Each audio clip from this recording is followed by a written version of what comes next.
आपका स्वागत है। आप देख रहे हैं नया सवेरा और जैसा आप हमारे पीछे स्क्रीन पर देख रहे हैं कि स्क्रीन बदल चुकी है, बदल कर ये लिख रही है क्रिएटर्स कॉर्नर। आप समझ गए होंगे ये कॉर्नर कैसा है। ये कॉर्नर है उन प्रतिभाओं को एक मंच प्रदान करने का जो इस समय सोशल मीडिया इन्फ्लुएंसर्स बने हुए हैं, इन्फ्लुएंसर्स के साथ दे रहे हैं इन्फॉर्मेशन बहुत सारी। तो कंटेंट क्रिएटर्स ये प्लेटफॉर्म है जिनमें आपको दिखेंगे इनोवेटिव आइडिया, पॉजिटिव सोच और दमदार कंटेंट।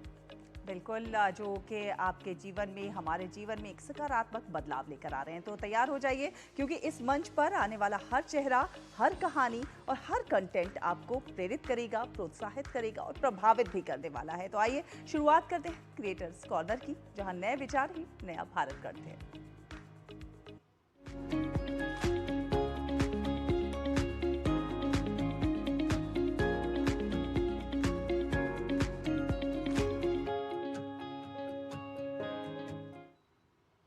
क्रिएटर्स कॉर्नर में पहली कहानी हम लेकर आए हैं डॉक्टर प्रगत दत्त की।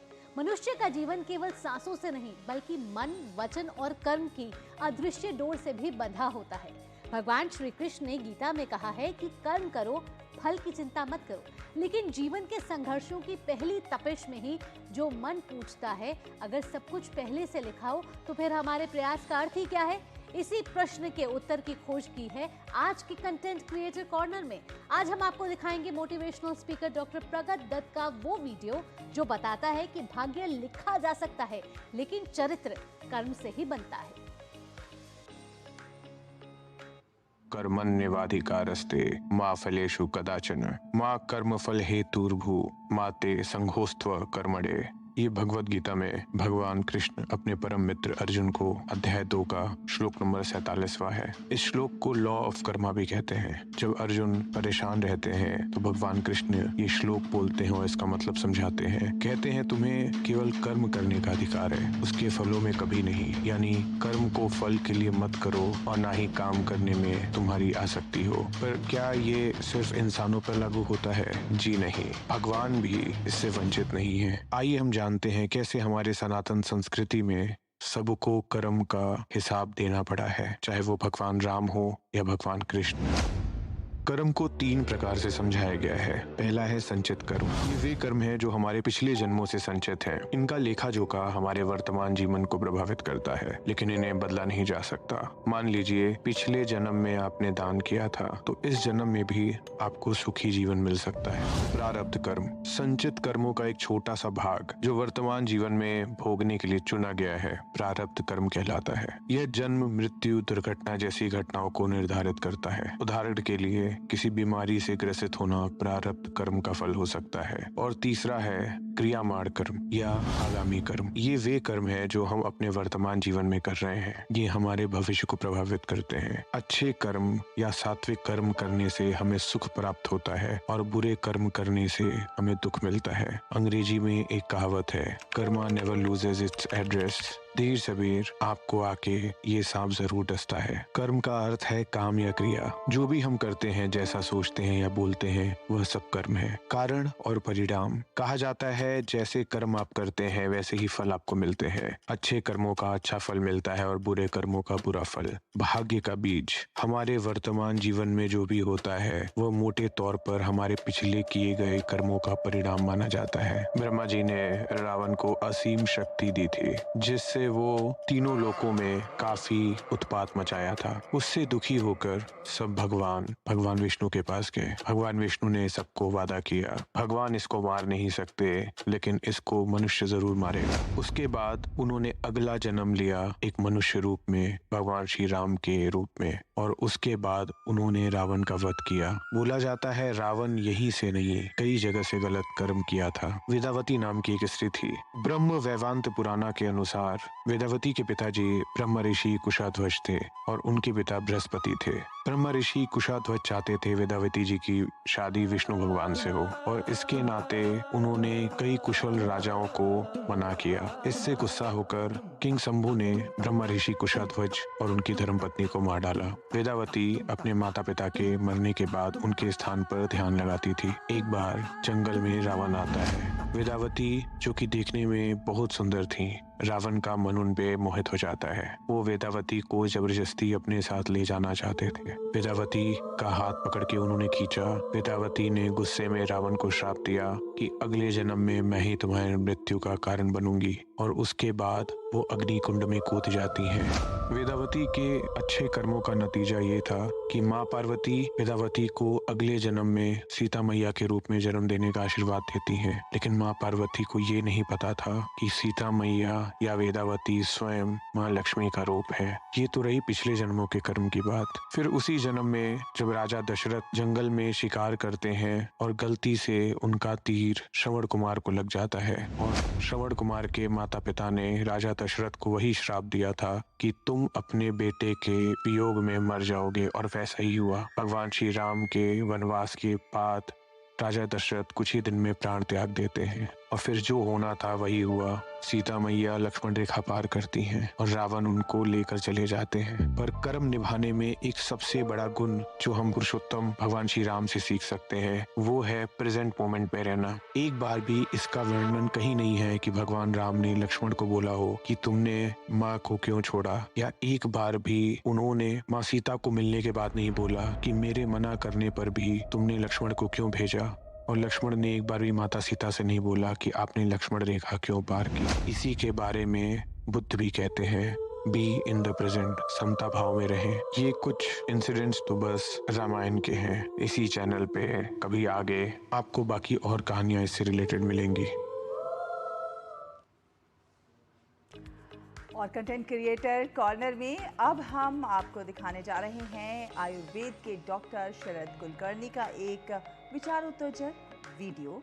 अपने वीडियो में डॉक्टर शरद कुलकर्णी बताते हैं कि आयुर्वेद का उद्देश्य केवल बीमारी को ठीक करना नहीं है, बल्कि स्वास्थ्य को भी संभालना है और उसे निरंतर सशक्त बनाना है। और अगर सारी सावधानियों के बावजूद रोग आ ही जाए तो आयुर्वेद लक्षण नहीं, कारण का उपचार सिखाता है। आयुर्वेद का मुख्य उद्देश्य जो हम बोलते हैं मेन एम, वो जो है वो दो है। सबसे पहला जो है आयुर्वेद का एम, यानी आयुर्वेद सिद्धांत में जो हमारा जो मूलभूत एम है, वो पहला वाला स्वस्थस्य स्वास्थ्य रक्षणम है। क्या है इसका मतलब? ये हमें यह समझाता है कि जो स्वस्थ है उसका हेल्थ मेंटेन करना ही आयुर्वेद का सबसे बड़ा एम है। स्वस्थस्य स्वास्थ्य रक्षणम, उसका स्वास्थ्य जो है उसको रक्षण करना वही सबसे बड़ा उद्देश्य है।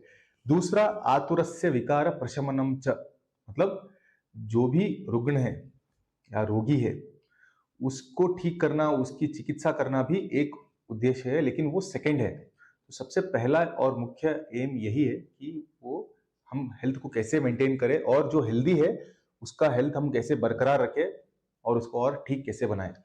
तो ये एक बहुत ही असाधारण व्यू है ना।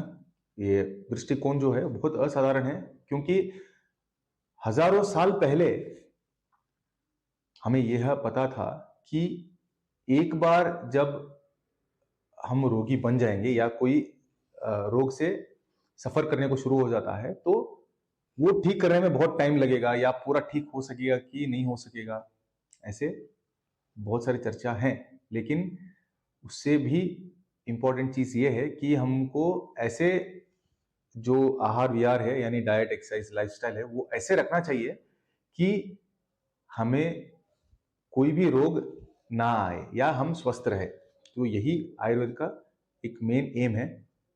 और हेल्थ जो है, जिस पर्सन को हम हेल्दी बोलते हैं, वो आयुर्वेद में बहुत ही सुंदरता से वर्णन किया गया है। समदोष समाग्निश्च समधातु मलक्रिया, जिसका मतलब है जिसके देह में सारे दोष जो है, वात पित्त कफ जो 3 दोष है, वो इक्विलिब्रियम या होम्योस्टेसिस में है। समा अग्नि, यानी हमारा जो जाठराग्नि रहेगा वो भी बैलेंस स्टेट में रहना है, सब कुछ होम्योस्टेसिस में रहना है। समधातु, हमारे जो बॉडीली टिश्यूज रहते हैं वो भी होम्योस्टेसिस या बैलेंस स्टेट में रहना है।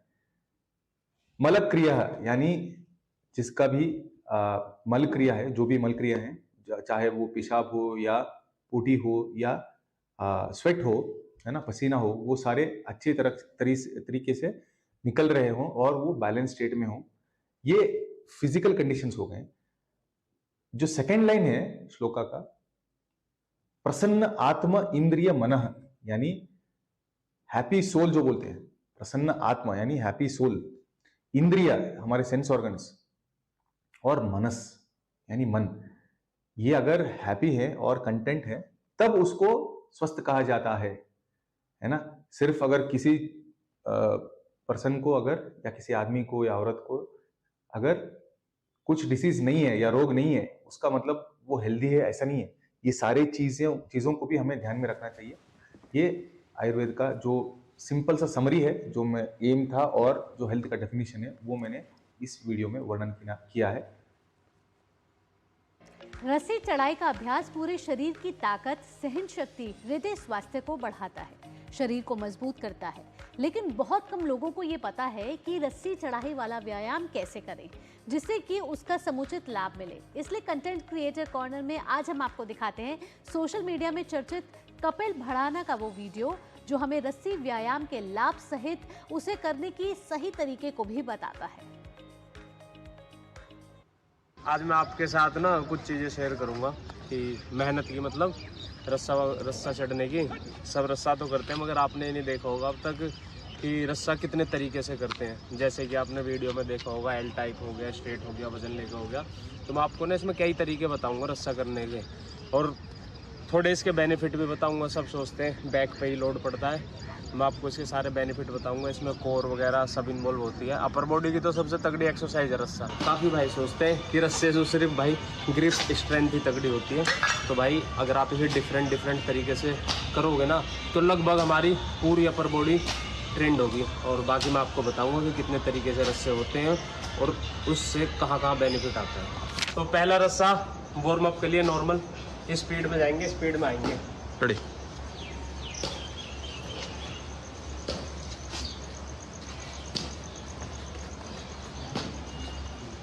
तो भाई अब पहला रस्सा करेंगे पकड़वा के, जैसे कि नॉर्मल सभी करते हैं। इस रस्से में क्या ट्रेंड होता है, हमारे शोल्डर। अगर हम इसे पकड़वा लेते हैं ना तो ऐसे हमारी बॉडी से दूर हो जाती है, तो इसमें हमारे सबसे ज़्यादा शोल्डर इन्वॉल्व होते हैं, समझ रहे हो। और अगर आप इसे ज़्यादा ही दूर कर लोगे तो इंजरी होने के चांस भी होते हैं, इसलिए ज़्यादा भी दूर ना हो और ज़्यादा पास भी ना हो। अगर आपको अपने शोल्डर ट्रेंड कर रहे हो तो बताता हूँ।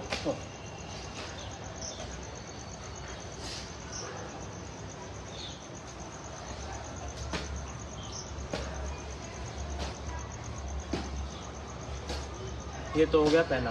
भाई मैं आपको बताऊंगा अब दूसरा तरीका रस्सा चढ़ने का, ठीक है, जो कि सबसे बढ़िया बिगिनर्स के लिए भी, क्योंकि ये सबसे सेफ भी और सबसे बढ़िया भी, और इसमें कोई इंजरी होने के चांस ही नहीं है, ठीक है। इसमें आपका कोर भी इन्वॉल्व होएगा और सबसे ज़्यादा बाइसेप्स, अगर आप इस तरीके से चढ़ोगे तो।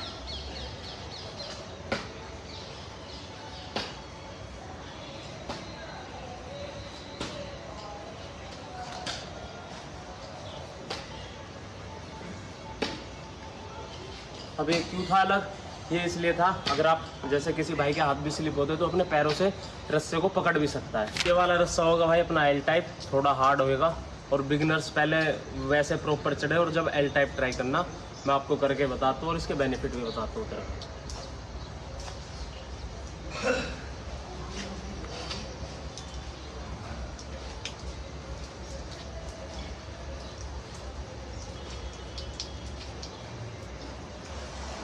इसमें सबसे ज़्यादा जो टारगेट होगा वो होगा सिर्फ और सिर्फ आपका कोर। ग्रिप तो होती है, सब रस्सों में होती है ग्रिप तो हमारी तगड़ी, मगर इसमें सबसे ज़्यादा इन्वॉल्व होता है हमारा कोर। जिसको तगड़ा कोर चाहिए वो एल टाइप ट्राई करे। बड़ा होगा भाई अपना चौथा रस्सा, ठीक है। ये वाला रस्सा होगा क्लोज ग्रिप से, जिसमें 25-30 फुट का रस्सा भी आपको 50 फुट का लगेगा। जो भाई 3-4 अप डाउन कंटिन्यू मारता है ना, एक बार क्लोज ग्रिप से ट्राई करना, ऐसे बिल्कुल इतनी क्लोज ग्रिप होनी चाहिए। इसमें जो इन्वॉल्व होगा ना आपका कोर, आपकी बाइसेप्स, आपके फोर आर्म्स बहुत ज़्यादा ही तगड़े ट्रेंड हो जाएंगे, सबसे ज़्यादा, ठीक है। और 2-3 रस्से में भर जाओगे अगर इस तरीके से करोगे तो। सिर से ऊपर रखनी जानी चाहिए, हाथ देखना।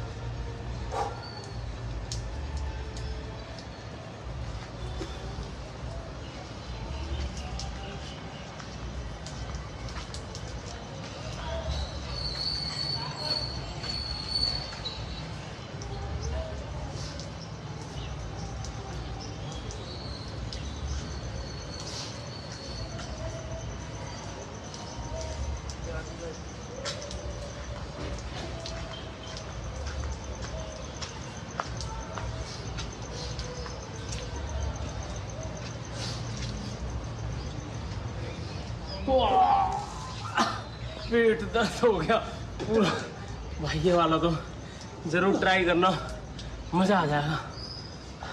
वाला होगा भाई अपना छठा रस्सा, वेटेड रस्सा। अभी जो मैंने 5 बताए हैं, अगर आप इन्हें बढ़िया तरीके से जब कर रहे हो ना, तो आप ये छठा वाला आपको जब ट्राई करना है, ठीक है। 20 किलो की प्लेट।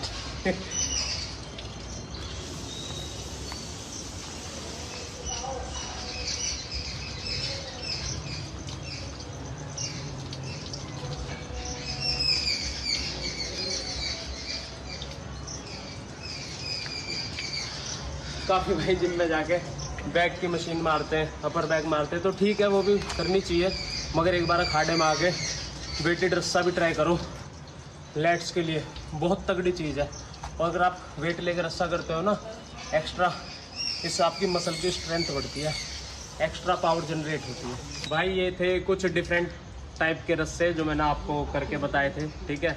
और जो भाई नहीं करते हो वो तो भाई ज़रूर करें, और जो करते हैं वो इस तरीके से अलग अलग ट्राई करें, क्योंकि भाई इससे ना हमारी अपर बॉडी तो देखो पूरी ही ट्रेंड होती है, ठीक है। और एक्स्ट्रा पावर बढ़ती है। एक्स्ट्रा पावर क्यों बढ़ती है?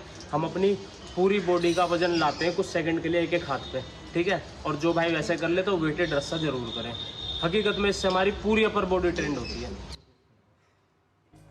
तो ये था हमारा क्रिएटर्स कॉर्नर, जो आपको दिखा रहा था कि कैसे ये प्रतिभाएं देश में एक बदलाव लाने के लिए कोशिश कर रही हैं और हमें भी प्रेरित कर रही हैं।